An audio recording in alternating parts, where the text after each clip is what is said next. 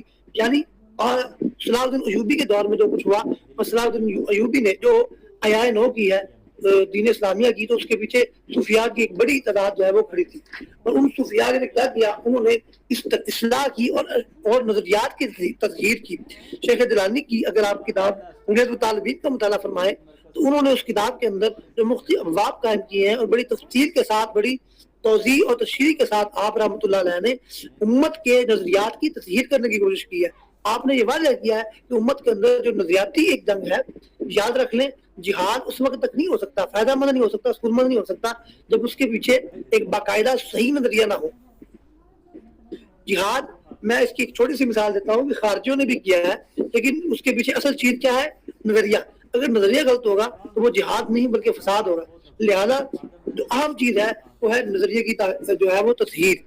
تیسرا قانون جو بہت اہم ہے وہ یہ ہے جو قرآن نے متعدد مقامات پر اس کی طرف اشارہ بھی کیا ہے, اور امام شافعی رحمۃ اللہ علیہ نے اس کا ذکر یہ کیا کہ علم وہی شخص حاصل کر سکتا ہے جس میں دو باتیں ہیں, عقل اور پرہیزگاری, اور اس کے ساتھ ساتھ عقل کے ساتھ ساتھ وہ شخص جو ہے وہ حوصلے اور ہمت والا بھی ہو. یہاں بڑی ایک اہم بات ہے کہ حوصلہ, عقل, اس میں کوئی شک نہیں کہ جب جنگیں مسلط ہوتی ہیں, جنگوں کو قوم کے اوپر مسلط کیا جاتا ہے, تو اس میں عقل کا استعمال کرنا ایک اہم عنصر ہے اور عقل کا استعمال ضروری بھی ہے.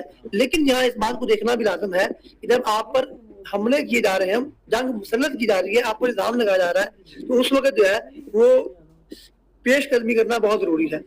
تو بہرحال بہت کچھ ہے, میں کب تک بیان کر سکتا ہوں؟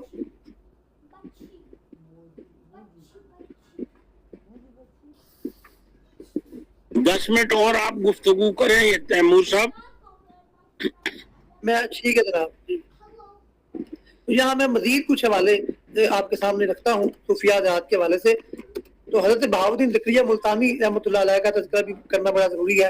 آپ رحمۃ اللہ علیہ نے بھی سیاسی طور پر بہت زبردست طریقے سے حصہ لیا ہے. آپ نے ملتان کو جہاں مدینہ الاولیاء بنایا, وہاں شیخ بہاؤالدین زکریا ملتانی نے سیاسی طور پر بھی بڑا جو ہے وہ پرزور طریقہ کار حاصل کیا. آپ کی ولادت جو ہے وہ 1170 کے آس پاس کوٹ کروڑ یا ضلع لیہ کے اندر ہوئی. آپ کا نسب جو ہے وہ قریشی ہے, حضرت عبداللہ بن جعفر کی تیار کی نسل سے ہے. آپ کی تعلیم و تربیت جو ہے وہ آپ کے بزرگوار شیخ وجیہ الدین سے حاصل کیا آپ نے, اور مزید تعلیم کے لیے بغداد کا سفر کیا. وہاں شیخ شہاب الدین سہروردی نے بیعت خلافت حاصل کی. قرآن, حدیث, فقہ اور دیگر علوم اسلامیہ میں آپ نے بڑی مہارت حاصل کی. اس کے بعد آپ نے واپسی پر ملتان میں قیام کیا. بغداد سے آنے کے بعد ملتان کو جو ہے وہ اپنا مسکن بنایا.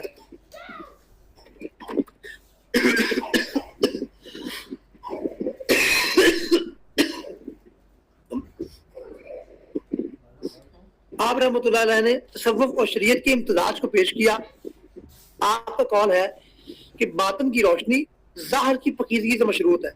اسی طریقے سے آپ نے عقلی و روحانی تربیت کی, سماجی اسلام میں بڑا اہم کردار ادا کیا. اس کے ساتھ ساتھ دلی سلطنت کے سلاطین سے آپ کا حکیمانہ تعلق رہا. لیکن اس سے آنے سے قبل میں تھوڑی سی آپ کو سہروردیہ سلسلے کے بارے میں بات کروں گا کہ آپ نے ایک بقایا سلسلہ جاری کیا جس کا نام سلسلہ سہروردیہ رکھا گیا, اور آپ نے شیخ شہاب الدین سہروردی سے فیض لے کر اس سلسلے کو جاری کیا. سلسلہ چشتیہ سے اگلی بات. اس کے علاوہ آپ کے خلفاء جو ہے وہ سندھ, بلوچستان, دلی اور بنگال تک پھیلے. اب جہاں تک آپ کی سیاسی خدمات ہیں ان کا تھوڑا سا بھی تذکرہ کرتے ہیں. حضرت بہاؤالدین زکریا ملتانی نے سلطان شمس الدین التمش کے دور حکومت میں سیاسی بصیرت کا مظاہرہ کیا. اگرچہ وہ درباری عالم یا مشیر نہ تھے, لیکن ان کے پاس علم, اثر اور عوامی طاقت تھی جسے بادشاہ بھی نظر انداز نہ کر سکا. اسی طریقے سے جب ملتان میں حملہ ہوا تو آپ نے ملتان کی خود مختاری کا باقاعدہ طور پر تحفظ کیا اور علماء اور سیاستدانوں کے درمیان پل کا کردار ادا کیا. اس کے علاوہ خلفاء اور شاگردوں کے ذریعے آپ کا ایک سیاسی اثر و رسوخ تھا. اور ان کی خانوادہ نے بعد میں بھی جنوبی پنجاب میں سیاسی و روحانی قیادت کی، اور اس کے بعد حضرت بہاول ذکریہ نے سیاست میں کبھی اقتدار حاصل کرنے کی کوشش نہیں کی، لیکن وہ خود اقتدار سے دور رہے، مگر اقتدار جو ہے وہ ان کے گرد گھومتا رہا۔ آپ نے اس دور کے اندر ملتان کو بچانے کے لیے جو کچھ بھی کیا ہے وہ ایک کارنامہ ہے، جس پہ تفصیل میں جانے کا جو ہے وقت مجھے اجازت نہیں دیتا۔ اور بھی بہت سارے صوفیاء ہیں جن کا خاص طور پر مغرب میں صوفیاء نے جب کولونیل پیریڈ شروع ہوا ہے تو صوفیاء نے بڑی تفصیل کے ساتھ وہاں جو ہے وہ فرانس کا، برطانیہ کا، ان طریقوں کا مقابلہ کیا ہے۔ ہندوستان کے اندر بھی، اب یہاں پر ہندوستان کے حوالے سے میں نے بات کرنی ہے کہ ہندوستان کے اندر تحریک جہاد کی جب بات آتی ہے تو یہ سوال اٹھتا ہے کہ برصغیر میں جب باقاعدہ طور کے اوپر انڈیا نے حملہ کیا تو تب وہاں صوفیاء جو ان سے وابستہ سلسلے تھے ان میں وہ گرمی جہاد نظر نہیں آتی۔ اس کی کیا صورتحال تھی، اس کے جوابات بہت کچھ دیے گئے ہیں، لیکن اس کا مرکزی اور مین جواب یہی ہے کہ اس وقت حالات جو بنیادی طور پر شرم بھی جہاد کی کچھ شرائط تھیں جو مفقود تھیں، اور جس پر بہت ساری بحث ہے۔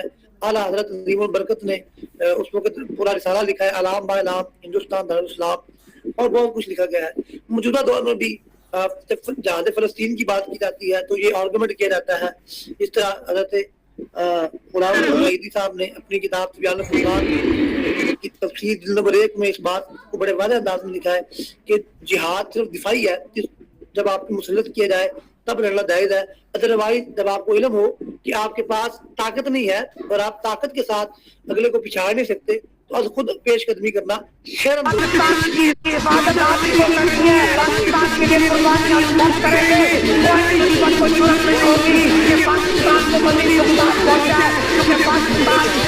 تم نے پاکستان ایئر فورس کو پاکستان کرکٹ ٹیم سمجھ لیا تھا، اور اس کا تعین بھی ہونا چاہیے، کیونکہ یہ موضوعات ہیں جو عملی طور پر جہادی فکر کے خلاف ہیں۔ ویسے بھی اگر میں تھوڑی سی ماضی کے قریب کو جانکوں تو ماضی میں جو خلافت کے نام سے جو تحریکیں آئی ہیں انہوں نے بنیادی طور پر سب سے پہلے تو صحابہ کرام کو مجروح کیا ہے، اور خلافت کے نام پر جو حضرت عثمان سے لے کر دیگر صحابہ تک پر اعتراضات کیے ہیں، اور ان کو جو ہے وہ خلافت سے باغی قرار، یعنی کہ خلافت جو ہے وہ خلافت راشدہ سے ایک ہٹا ہوا قرار دیا ہے۔ اور پھر اگر انہی آیا خلافت کی طریقوں کو دیکھیں تو ان کی بدولت کچھ ایسی طریقے بھی جنم میں آئیں جنہوں نے باقاعدہ دہشت گردی کو سپانسر کیا، اور آج بھی جو ہے وہ جہاد کے نام پر کچھ ایسی طریقے ہیں جو نام تو جہاد کا لیتی ہیں لیکن وہ پراکسی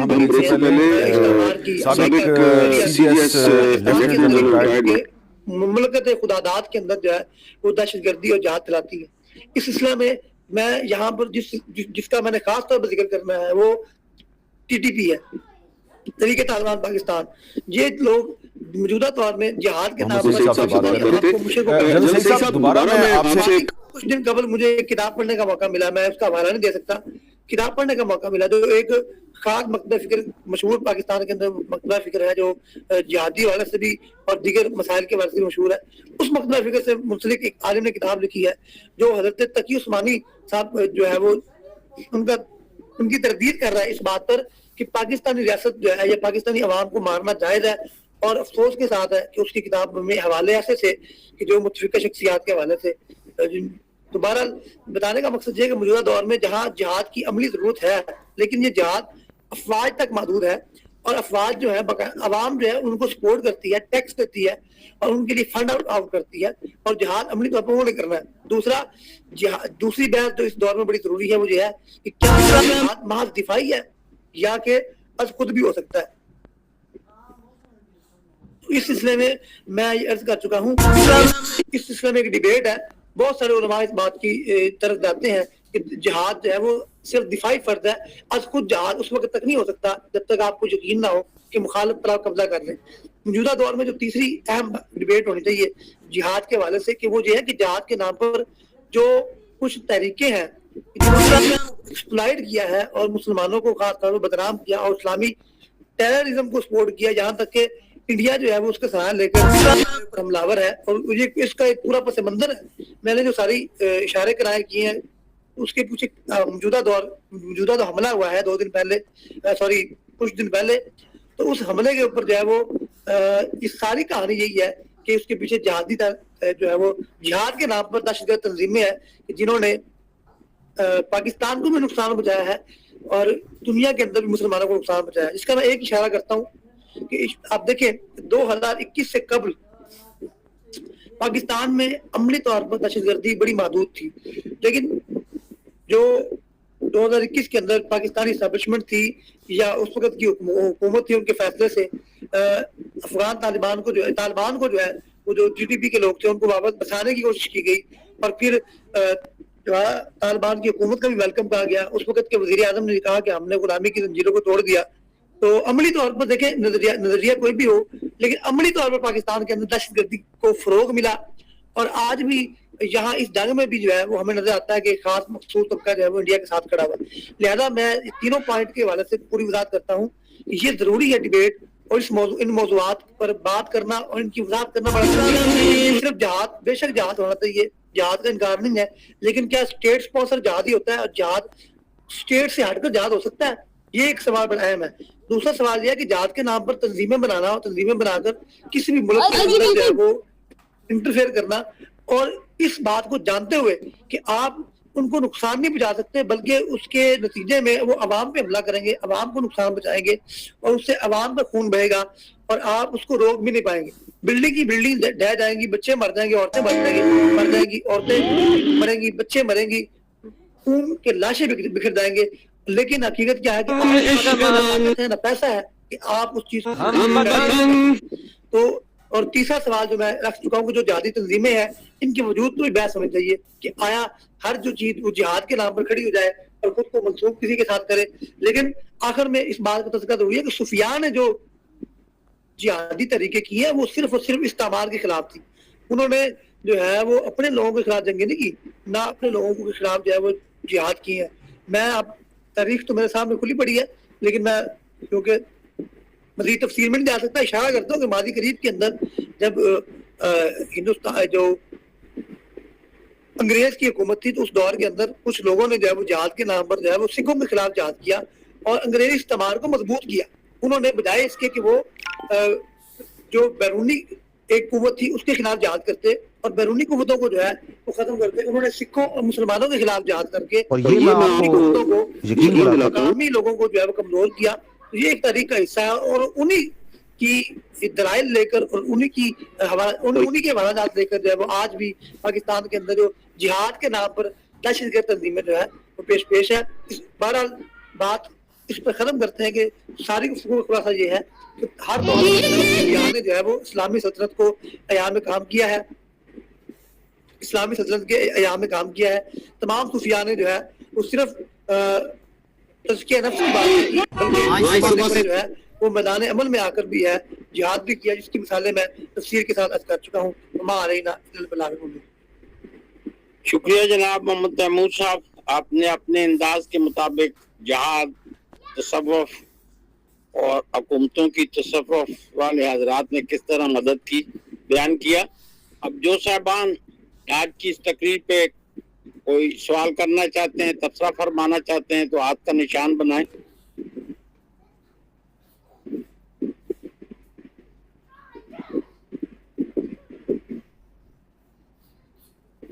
کسی صاحب نے ہاتھ کا نشان نہیں بنایا تو لسٹ کے مطابق میں پھر پکارتا ہوں. میر صاحب وقار مصطفیٰ صاحب نے ہاتھ کا نشان بنایا. جی میر صاحب ہاں ہے، مجھے تو نظر نہیں آ رہا، آپ کو نظر آ رہا ہے کہیں؟ جی وقار صاحب. جی السلام علیکم. وعلیکم السلام. جی میں بس صرف یہ پوچھنا چاہ رہا تھا کہ یہ جو تصوف ہے اس میں تو ہمیں جو ہے یہ ہمیشہ بتایا جاتا رہا کہ بھائی اس میں رحم دلی اور درگزر کی بات ہے. آج بڑا اچھا ٹاک رہی، اس میں پتہ چلا بھی صوفیاء کرام نے یعنی کہ جنگ میں بھی حصہ لیا ہے، تو یہ بالکل ایک میرے لیے نئی چیز تھی. اور دوسرا جو ممتاز صاحب ہیں ان کو ایک گزارش میں اور بھی کرنا چاہوں گا کہ آپ نے اکثر باتوں کو مطلب ہے اس کا حوالہ واضح نہیں کیا، یعنی ان کو